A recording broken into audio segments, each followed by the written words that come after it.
téléspectateurs Urban Management TV aujourd'hui ñu ngi am suñu gan bi ñu defal un instant bu nga xam ne moom mooy docteur yu turam dëgg di Amadou Lamine Ngom tey nag moom la ñuy dalal suñu un instant bi nag ñëpp xam nañ ni dëgg àddina bi wërngal ko Sénégal nag bokk ci li nga xam ne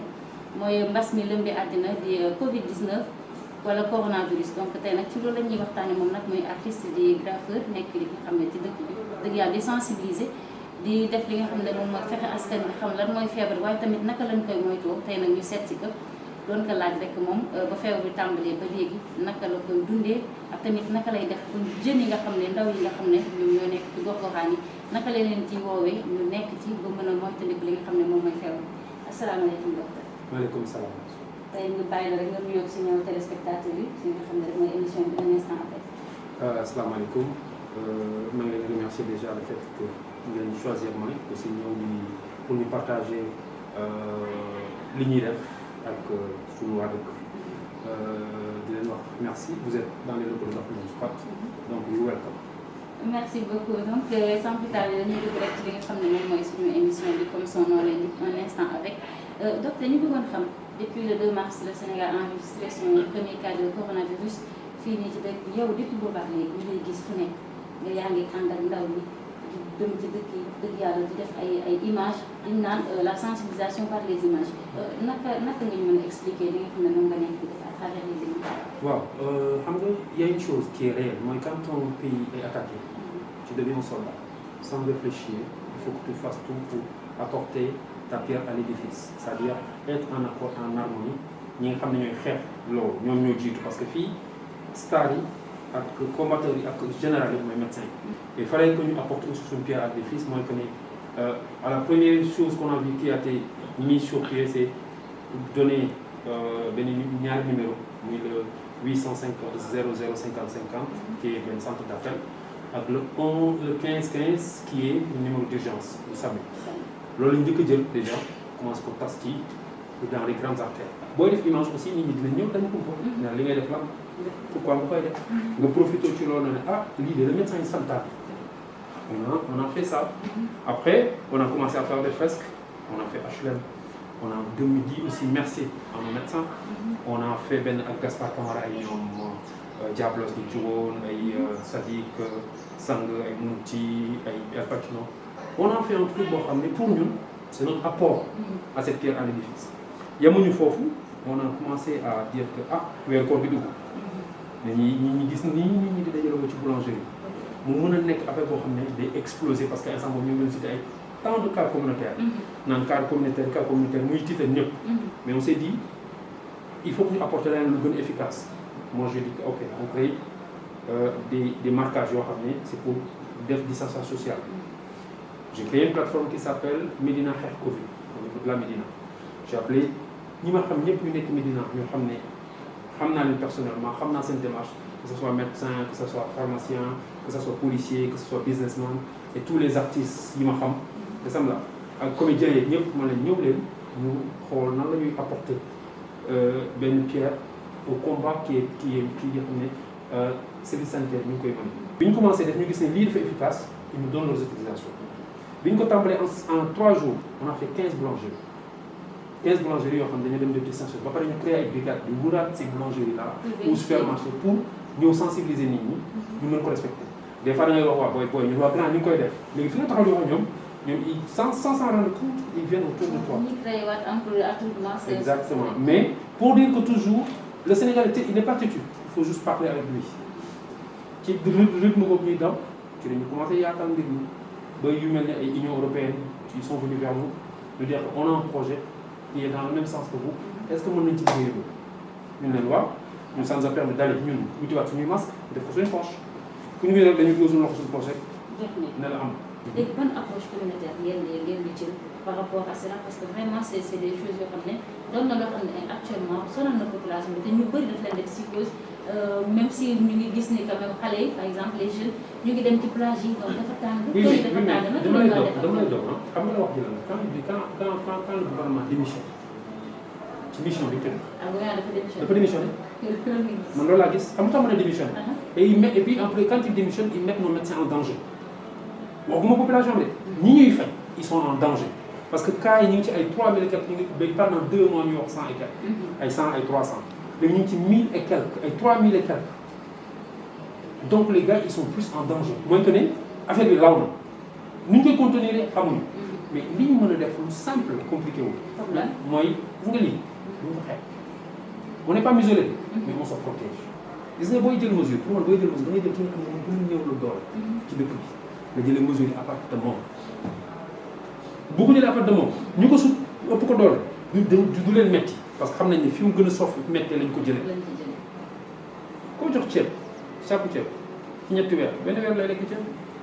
léegi yeneen 2 mois yu fekk moom du mu am na ko est-ce que dina ñëw laajaat du ñëw laajaat joxoon nga ko ba pare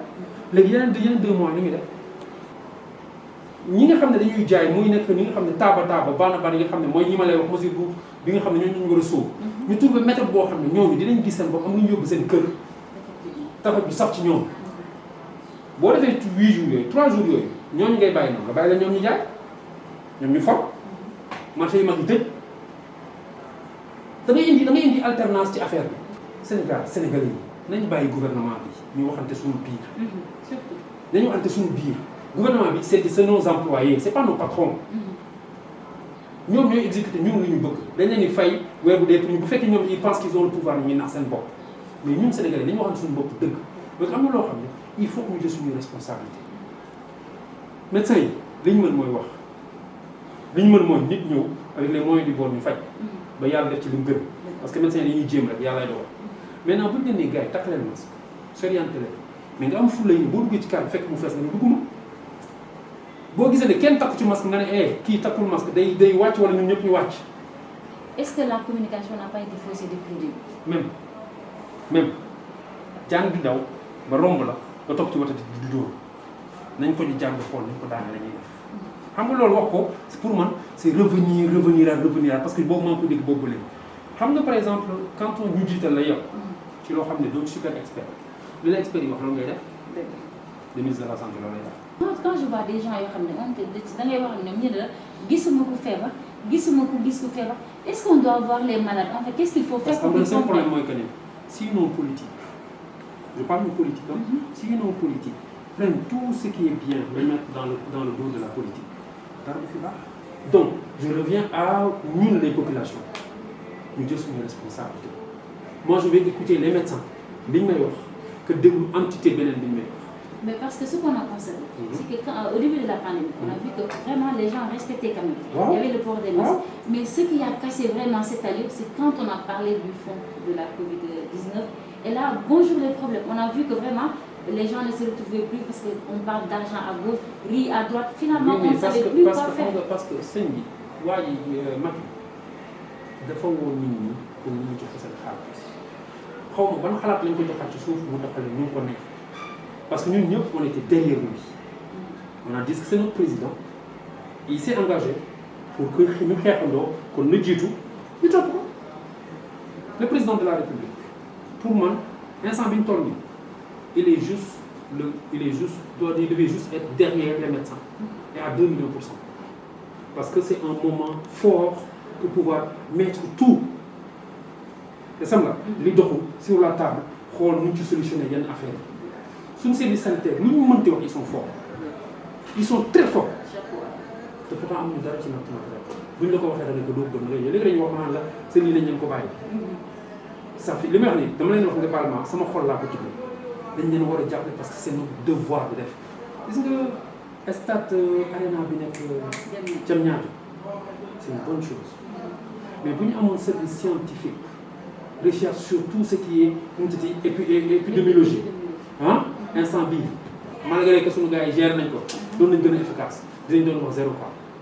maintenant nag buñ ne gars yi dem leen delluwaat leen ci la ngañ nekkoon man même ouverture comment ça s'appelle kii bi nu mu tudd circulation urbaine je suis pas d'accord parce que loolu mooy jëlal feebar moo yóbbu ko beneen bërëb ni nekk Dakar ak médecin yi ni ñu taxaw Dakar amul ci yeneen kii waaw Dakar moo ëpp ay cas donc moo tax ñu war ñu quarantaine Dakar la solution ce serait de mettre Dakar en quarantaine. de mettre Dakar en quarantaine nañu waxante dëgg fii la ëppee nañu mettre Dakar en quarantaine ba pare xool le pourquoi c'est le pourquoi nañu mettre Dakar en quarantaine. tàngoor bi mi ngi ñëw nawet bi mi ngi ñëw ñi nga xam ne dañu dëkk dans les zones inondées comment est-ce qu'on va pouvoir gérer tout ça. xam nga pour man changer d'approche c'est que est-ce que cette virus est en train de se muter, il a muté et mutation du virus bi dem ban niveau la jëm ban niveau la yéeg et yéeg boobu muy yéeg aussi lan la ci médecins yi xalaat na noonu la population war a comporter par rapport à ça. Déjà mesure de base yi ñu joxe mesure de base yi ñu joxe ah nit ñi dañu ko war a respecter mooy la masque bi tant que maa ngi wax ak yow du ma teg sa masque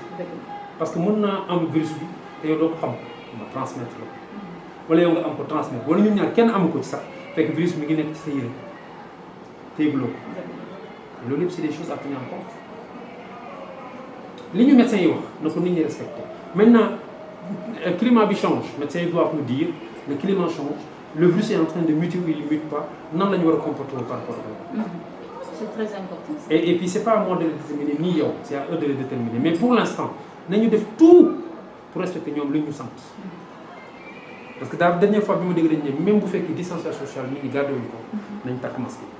c'est important nañuy raxasu sëxët yi ñuy wax nañ ko def kon ngir yàlla nañ jàppale suñu bopp. Maintenant les autorités il faut que le Sénégalais sache que l'autorité moom moo ko fi teg jox ko ay possibilités jox ko lu mu ko war a mën gérer les moom kon moom it da ko war a respecter en retour